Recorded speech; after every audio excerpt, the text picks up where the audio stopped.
두 번째 순서로 넘어갑니다. 국유화, 폐간, 어떤 대통령도 할 수 없는 일인데 감히 제가 어떻게 그런 말을 한다는 것입니까? 이치에 닿지 않는 말을 가지고 사람을 이렇게 몰약해서는 안 됩니다.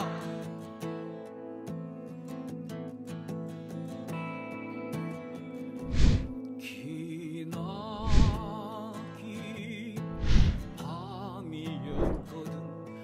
압제의 밤이었거든. 사랑이 한 몸 썩어져 이 붉은 사나에 사랑 해방의 횃불 아래 벌거숭이 사나에.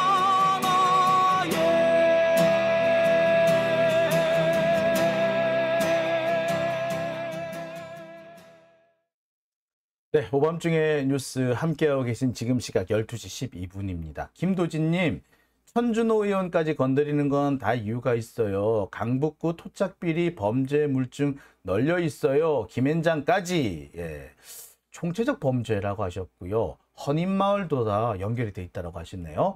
아, 그렇구나. 예. 이게 제가 보니까 그렇더라고요. 이게 김앤장이 생각보다 여기저기 많이 뭐 좀 펼치고 있더라고요. 자, 그리고요, 가을 영양제님 깐족이라고 하셨고요. 예. 아까 많은 분들이 예, 한동훈 손을 떨었다라고 이렇게 말씀하시는 분들이 많아서요. 김옥선님 그렇게 말씀하셨고요. 새끼손가락은 예, 떨었다라고 하셨어요. 예, 뭐 그렇습니다. 예, 뭐 지금 우리가 좀 답답합니다만, 뭐 언제까지 가겠습니까? 누가 봐도 저 사람은 저 자리에 어울리는 사람은 아니다. 과분한 자리에 앉았다. 아니, 저 사람은 저런 데 가서는 안 될 사람이다. 라는 게 눈이 뻔히 보이잖아요.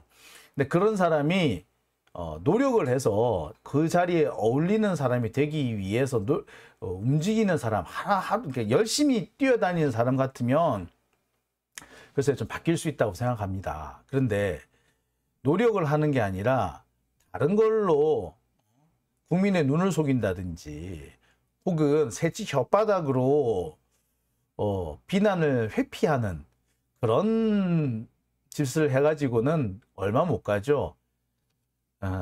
글쎄 뭐 잠시 뭐 눈을 속이고 귀를 속일 수는 있을지 몰라도 영원히 국민을 속이지는 못하는 거 아닙니까?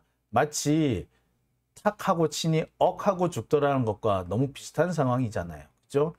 공문을 좀 찾아봤는데 그거를 공문 유출이라고 몰아간다? 말 그대로 탁하고 치니 억하고 죽었다 하고 과연 뭐가 다르겠습니까? 이런 일도 있었어요. 옛날 얘기가 또 나오는데요. 권인숙 의원 아시죠? 예, 권인숙 의원은 원래 부천서 성고문 사건의 피해자였습니다. 피해자. 당시 그 권인숙 의원은 뭐 서울대 재학생이었는데 예, 학력을 속이고 일반 공장에 취업을 했던 모양이에요. 그래서 위장 취업자라고 해서 그래서 이 사람이 경찰서에 끌려가요. 그 끌려간 곳이 부천경찰서였고 거기 신문을 담당했던 조사를 담당했던 사람이 문귀동이라는 경찰이었습니다. 이 사람이 정말 입에 담을 수 없는 방식으로 선고문이라는 걸 하죠. 권인숙 의원이 그 사실을 나중에 폭로합니다. 폭로하자 처음에는 검찰이 이 문귀동을 독직 폭행 뭐 이런 걸로 해서 처벌을 하려고 하다 갑자기 확 뒤집어요. 뭘로 뒤집어요? 권인숙이라는 사람이 거짓말을 해서 경찰관을 궁지에 몰아넣기 위해서 혹은 선고문을 당했다라는 허위 사실을 퍼뜨려서 대정부 투쟁을 하기 위해서 거짓 주장을 하는 거다 라는 식으로 바꿔버려요.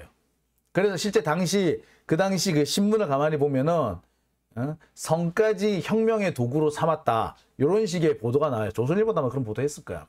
예, 그런 내용들이 엄청 많았어요. 그래서 부천서 성고문 사건이 아니라 마치 권인숙이 성을 폭력 혁명의 수단으로 악용한 사건으로 이렇게 바꾼 적이 있었어요.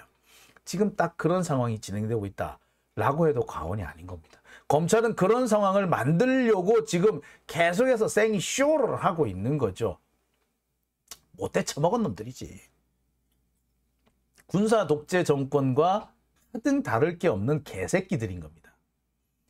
마치 그 한동훈과 이동재의 검언 유착 사건이 터지니까 그거를 뒤집어 가지고 그 유시민이 일부러 한동훈을 위기에 몰아넣기 위해서 지현진이라는 이상한 사람을 끌고 와가지고 공작을 벌인 것이다 라는 식으로 몰고 갔던 것과 몰고 가려고 했던 거, 이제 고발사주 사건이잖아요. 그것과 똑같은 행동인 겁니다.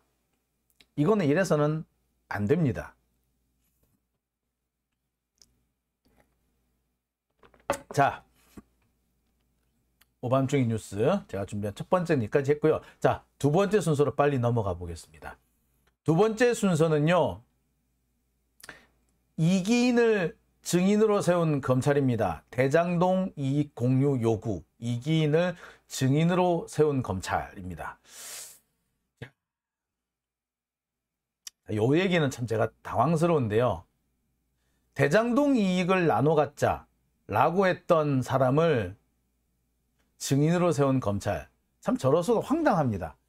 자, 요게 조금 요 썸네일을 좀 바꿀 필요도 있을 것 같은데, 핵심은 이거죠. 대장동 이익을 요구를 했던, 이익 공유를 요구했던 사람을 이재명의 증인으로 세웠다. 참, 검찰이 참 웃기는 놈이죠. 자, 이 얘기를 하나씩 좀 짚어보겠습니다. 자, 어제 바로 지난 금요일이죠. 어제 이재명 대표의 재판에 이기인이라는 사람이 증인으로 출석을 했습니다. 아까 제가 5명의 증인이 있었다고 하는데 한 명이 빠졌어요. 그 사람이 누구다? 바로 이기인입니다. 검찰 측 증인으로 출석을 했어요. 이 사람은 법정에 나와가지고 이재명 욕을 엄청 해갔습니다. 자, 이재명 대표 재판에 등장한 이 이기인이라는 사람, 저는 이 사람이 재판에 증인으로 나왔다는 얘기를 듣고 어처구니가 없었어요. 도대체 이게 말이 되나 싶을 정도였거든요. 자, 이기인이라는 사람은 어제 재판에 나와가지고 이재명이 김문기를 모른다는 건 말이 안 된다. 김문기는 이 대장동 사건, 대장동 사업을 가장 잘 아는 사람이었다. 그렇기 때문에 김문기를 모를 수가 없다라는 식으로 주장을 했어요. 근데 참 어처구니가 없는 얘기죠. 자, 제가 마치 이런 거랑 비슷하죠. 제가 그 군대에서 정훈장교로 근무를 했다고 하지 않았어요. 자, 정훈장교로 근무를 하다 보면 사단장의 지시를 제가 직접 이행해야 되는 사람이 경우가 있습니다. 자, 그런데 사단장의 지시를 대대 정훈장교가 이행을 했다고 해서 사단장이 대대 정훈장교를 다 아나? 모르지. 그 부대에, 그 대대에 정훈장교가 있다라는 건 알지, 그 정훈장교까지 알지는 못하죠. 즉, 성남시에서 대장동 사업을 한다고 해서 그 실무자까지 시장이 일일이 안다라고 보기는 어렵죠. 성남시에서 하는 사업이 대장동 사업밖에 없나? 수천 수백 가지가 있는 거 아닙니까? 그런데 그 중에 한 사업에서 실무자였다고 해가지고 그 사람을 이재명이 안다고? 이 이기인이라는 놈은 기본적으로 전제 자체가 개떡 같은 얘기지. 어떻게 알아? 실무자. 대장동 사업이 실무자이기 때문에 이재명이 한다. 왜? 어떻게 아는데? 실무자를 다 알아? 그 많은 사업의 실무자를 다 알아? 시장이 다 알 수 있어? 없죠. 불가능하죠. 그런데 이 이기는 이 김문기가 이 대장동 사업의 핵심적인 인물이었기 때문에, 일단 핵심적인 인물도 아닙니다만 어쨌거나 유일한 그 실무자이기 때문에 모를 리가 없다라는 식으로 그렇게 증언을 했어요. 일단 증언 자체가 개소리예요. 하나도 되는 말 같은 말이 하나도 없어. 솔직히 말하자면 이 사람은 법정에 설 자격이 없습니다. 왜? 이 사람은 잘 모르잖아. 근데 그보다도, 그리고 무엇보다도 이 사람은 김만배한테 대장동 이익을 나눠달라고 요구했던 사람인 거야. 이재명 저격에 앞장섰던 이기는 실은 대장동 이익을 공유해달라라고 김만배한테 요구했던 사람인 거예요. 이런 사람이 과연 증인으로 타당할까요? 증인석에 앉을 자격이 있을까요? 내가 볼 때 이 사람은 검찰에 잡혀가야 될 사람이에요. 검찰이 미친 거죠. 미치지 않고서 이런 짓을 할 수가 없지. 자, 보겠습니다. 이기인이라는 사람은요, 김만배한테 전화 연락을 했다 그래요. 전화 연락을 해가지고 한번 만나자. 그러면서 이익이 나니까 그 이익을 좀 떼달라. 공유를 하자라고 요구했다는 겁니다. 이 얘기는 김만배가 정영학 녹취록 속에서 한 얘기예요. 2018년이 되면은 대장동 사업에서 이익이 나기 시작합니다. 개발 사업이 어느 정도 완료가 되고 분양이 되고 이러니까 이익이 생기기 시작했겠죠. 이때부터 대장동 일당들은 저렇게 막 갈라지기 시작합니다. 그러면서 그 전까지 묵묵히 있던 이기성이니 양완범이냐는 이런 업자들이 제각각 자기 몫을 요구해. 그러면서 나한테 몫을 떼주지 않는다면은 니들의 비밀, 니들의 약점을 검찰에 가서 찌를 거야 라는 식으로 설치기 시작을 해요. 자, 이 과정에 끼어들었던 사람이 이기인인 거죠. 한참 2018년을 전후로 해서 대장동 업자들끼리 이익 분배를 놓고 싸움이 벌어질 때입니다. 자, 당시 내용들이 여기 이렇게 나와 있죠. 양완범 이렇게 막 해놓고 녹취록 곳곳에, 정영학 녹취록 곳곳에 이런 사람들이 등장합니다. 이런 사람들은요, 정치권이라든지 전현직 검사들을 거론을 하면서 내가 이 사람들한테 지르겠다. 혹은 이 사람한테 줘야 된다. 이런 식으로도 많이 요구를 해요. 근데 정말 재밌는 거는요, 이렇게 대장동 이익을 나눠 먹기 위해서 설쳐댔던 이 많은 사람들, 이 많은 업자들이 지역 정치권을 거론하고 전현직 검사를 거론하고 이 사람들이 뭔 짓을 한 거 알고 있고 이 사람들한테 돈이 얼마를 간 것인지 알고 있으니 니들 나한테 돈 안 주면 이거 다 까버릴 거야 라고 하면서도 누구는 언급을 안 한다? 김용이나 정진상 얘기는 거의 언급이 안 돼요.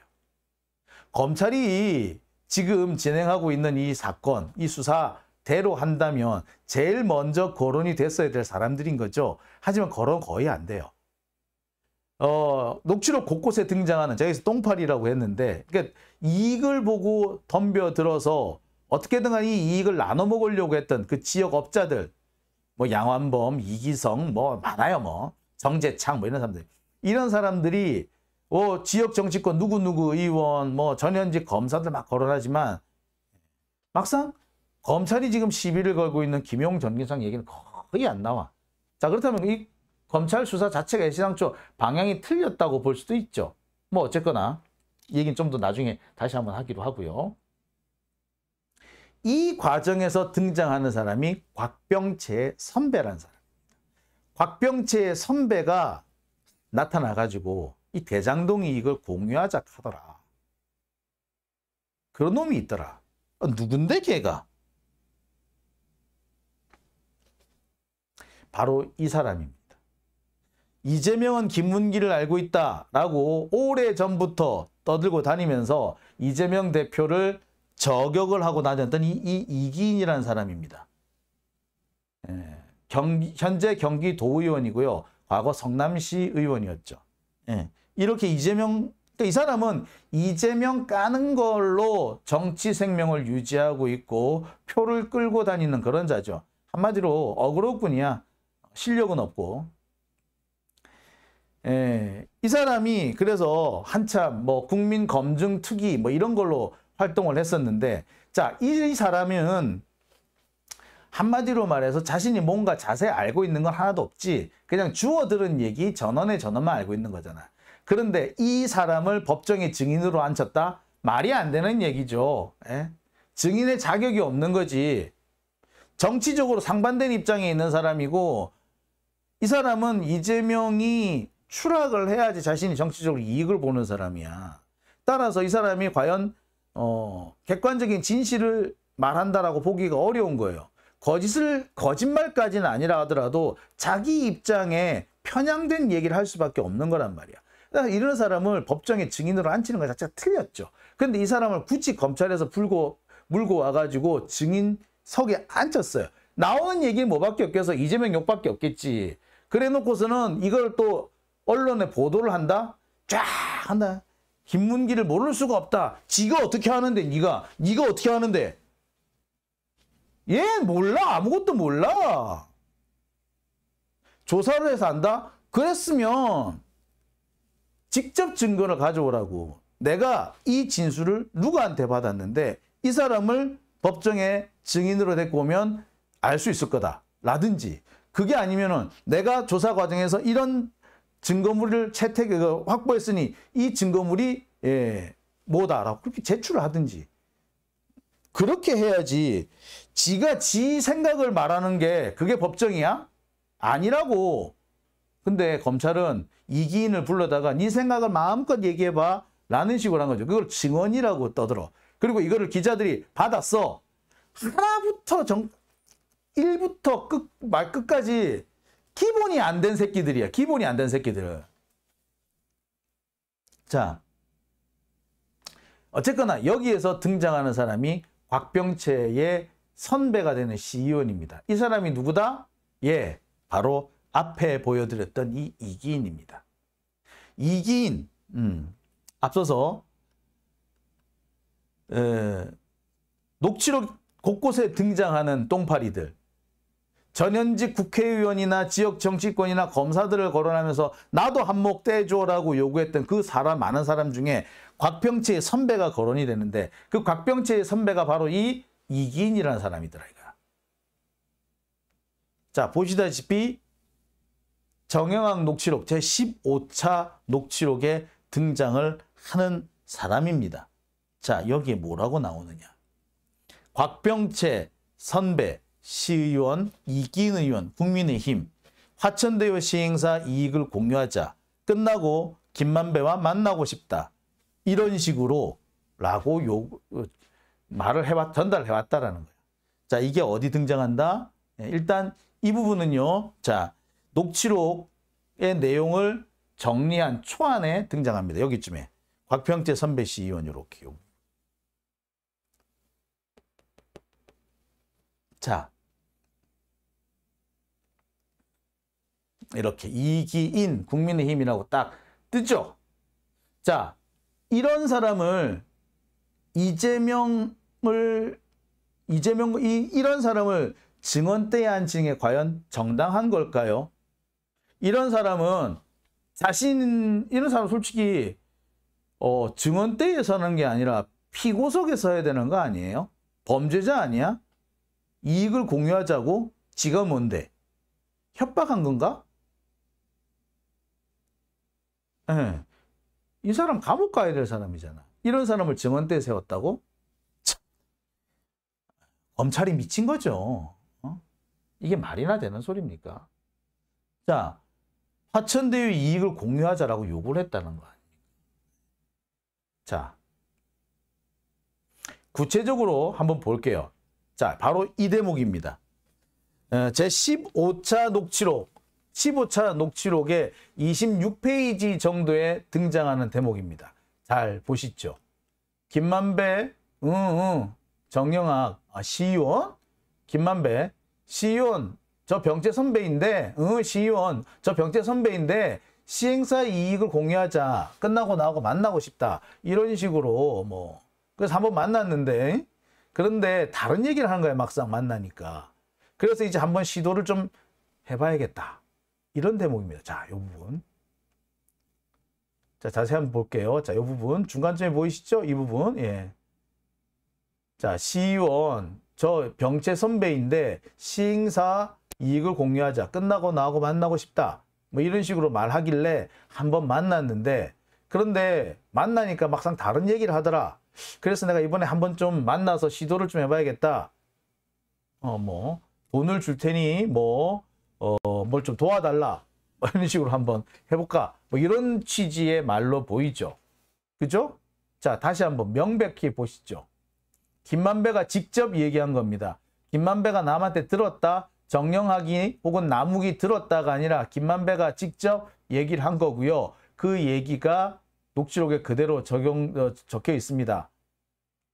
병채 선배인데 그게 뭐냐, 곽병채, 이 사람이 곽상도 아들이에요. 곽병채, 곽상도 아들이에요. 내가 곽상도 아들의 선배인데, 학교 선배인데 그 시행사 화천대유 이익을 공유하자. 한번 만나자. 내가 도와줄 거 있으면 도와줄게. 라는 식으로 해서 만났는데 막상 다른 얘기를 하더라. 그래서 내가 이번에 한번 따로 만나가지고 뭘 도와줄 수 있는지 한번 시도를 해보려고 그래. 또는 내가 청탁을 한번 할 수 있는지 한번 시도를 한번 해보려고 그래. 라고 얘기합니다. 그래서 이제 이게 시도를 김만배가 그렇게 얘기하지 않습니까? 그러니까 이제 이게 한 번은 시도를, 이 말이 뭡니까? 청탁을 할 수 있는지, 우리 요청을 들어줄 수 있는지, 어느 정도 들어줄 수 있는지, 그 대가는 어느 정도인지 한번 운이나 한번 띄워볼까 싶어. 이런 취지로 보이죠. 자, 이런 사람이 이기인 의원입니다. 이게 녹취록에 등장을 해요.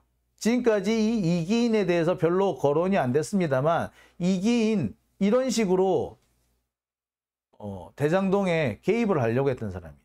지금 이 사람이 대장동 관련해서 이재명 저격수 역할을 하는 이유는 딱 하나지. 이렇게 되면 지는 아무것도 못 얻어먹어서 그렇다 라고밖에 볼 수 없는 거 아닙니까?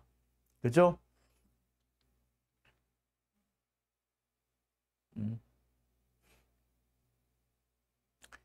자, 근데 이런 사람을 증인으로 앉힌다고요?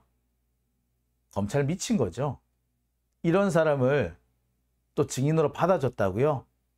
판사가 미친 거죠. 이게 만약에 정반대 상황에서 문재인 정부에서 이런 일이 있었다면 조중동 가만히 있었을까요? 근데 왜 민주당은 가만히 있죠? 한겨레 신문 왜 입 다물고 있죠?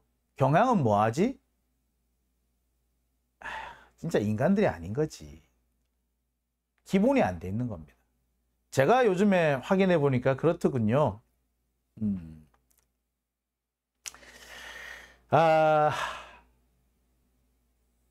이재명만 아니면 된다라는 생각을 가진 자들이 정관계 언론계에 꽤 많이 있더군요. 그냥 이재명이 무조건 싫은 거야. 그 사람이 정권을 잡는 것도 싫고 그 사람이 주요한 직위에 가는 것도 싫어. 그냥 변방의 장소로 이렇게 이러고 있다가 사라지는 기미를 바라는 거예요. 그런 것을 원하는 자들이 꽤 많더라. 소위 말하는 한겨레, 경향, 각 언론사에도 그런 것들을 바라는 자들이 꽤 많더라. 그러니까 이런 개떡 같은 경우가 벌어지는데도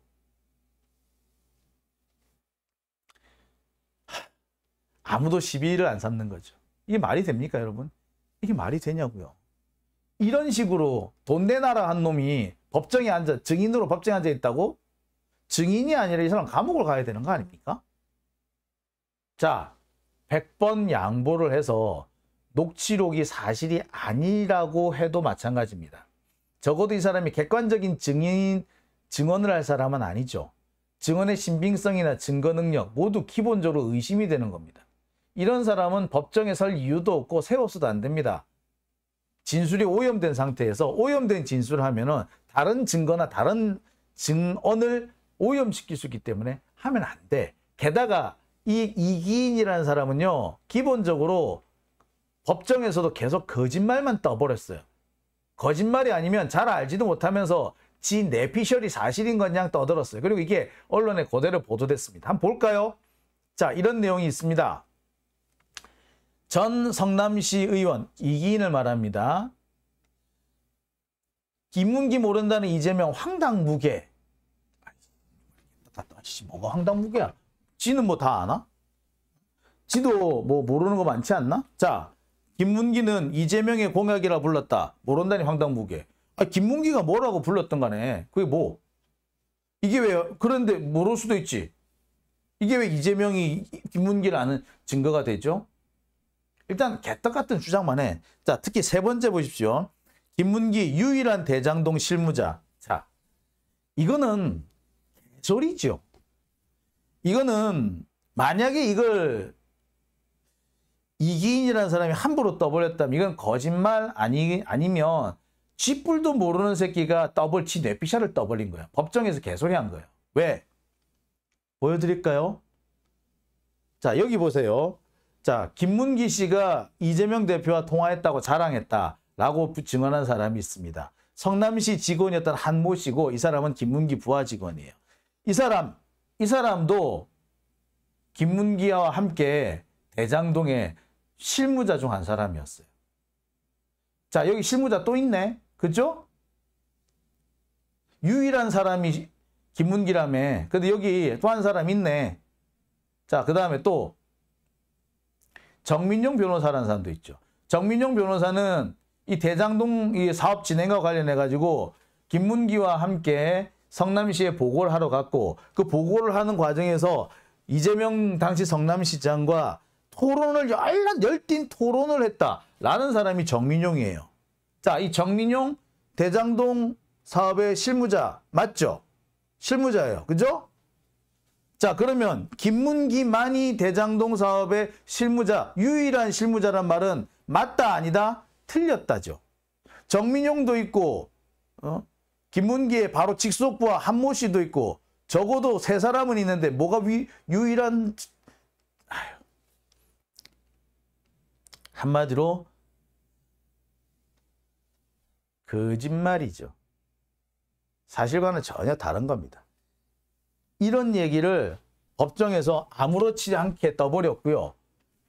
아무렇지 않게 떠버린 이 얘기는 마치 사실인 양, 진실인 양 온 언론을 타고 퍼져나갔습니다.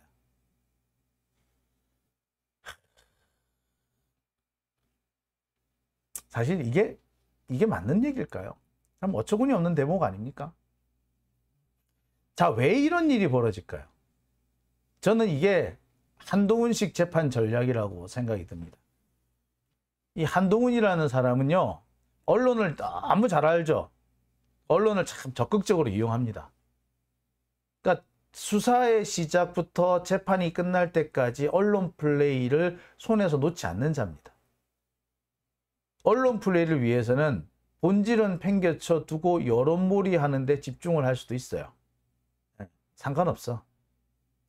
그래서 여론전에서 이기면은 본질이 무엇이든 본론이 뭐였든 맨 처음에 뭘로 시작한 거든 상관없이 그 재판을 이길 수 있다.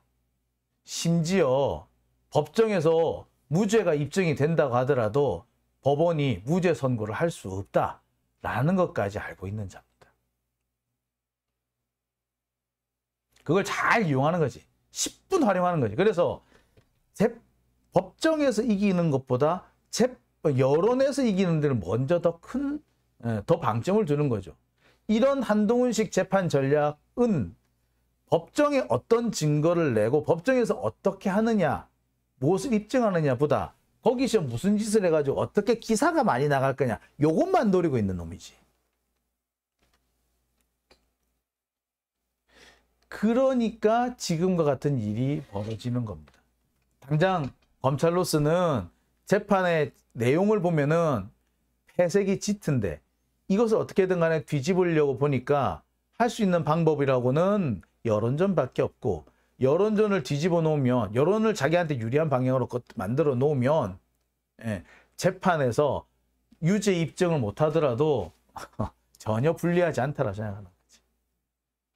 소위 말해서 이런 걸 보고 인민재판이라고 그러는 거예요. 일단 1심에서 유죄가 나버리면 항소심, 상고심에서 무죄가 나더라도 이미 그때는 시간이 많이 지나갔고 그 사람은 만신창이가 돼 있는 상태가 돼버리는 거예요. 회복이 안 되는 거야. 한동훈 이걸 10분 활용하고 있는 거야. 일단 1차에서 죽여놓으면 나머지 최종적으로 승소하더라도 아무런 도움이 안 된다. 뭐 상관없다. 재기가 불가능하다는 걸 아는 거죠. 그걸 지금 노리고 있는 겁니다.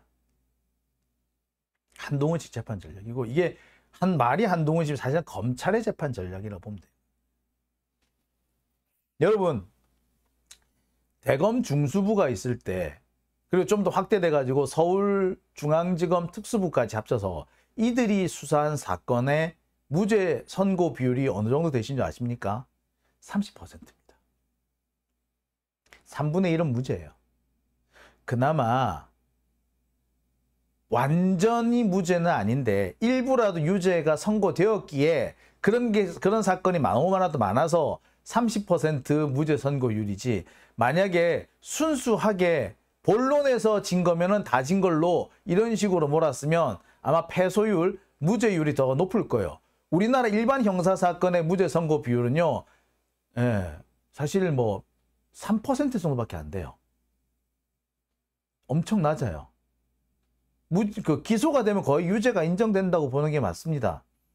그런데 정말 놀랍게도 특수부에서 그 옛날 대검 중수부에서 한 사건 같은 경우는요, 무죄 선고율이 30% 되는 거예요. 뭐다? 억지를 쓴 거예요. 근데 그 사건들이 다 1심에서 다 유죄 났다 또? 희한하게? 최종적으로 무죄지. 그런데 1심에서 유죄가 나면요, 나중에 최종적으로 무죄 선고를 받아오더라도 이미 그 사람은 만신창이가 돼 있는 거야. 회복이 안 돼. 이미 사람들의 머릿속에는 저 사람이 죄가 유죄인 걸로 머릿속에 박혀 있는 거예요. 뒤집을 수가 없어. 윤미향 의원 보세요. 지금 어떻게 됐습니까?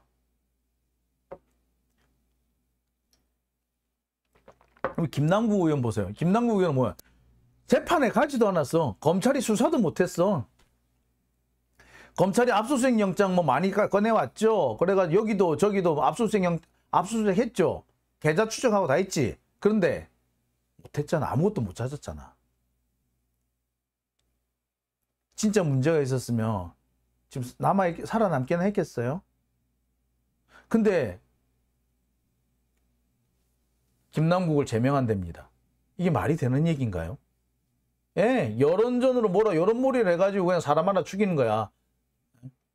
얘네들은요, 일단 자기들이 누구 하나를 표적으로 삼았으면 일단 죽여야 돼. 죽여야지 끝이 나는 거예요. 이유는 없어.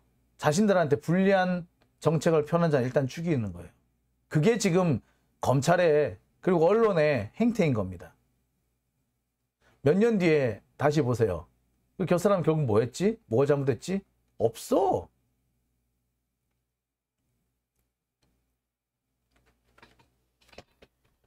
자, 이제 좀 정신을 차릴 때가 된 것 같아요. 여론도, 언론도, 검사도, 아니 우리나라 전체가 이런 여론몰이식, 그냥 몰아가기식, 이런 식의 행태는 이제 끝날 때도 되지 않았나요? 이런 거야말로 후진적인 거 아닙니까? 자, 답답하네요. 자, 참 답답합니다. 아이고, 그렇습니다. 예. 자, 오밤중의 뉴스. 제가 준비한 두 번째 순서는 여기까지입니다. 이어서 세 번째 주제로 넘어가겠습니다.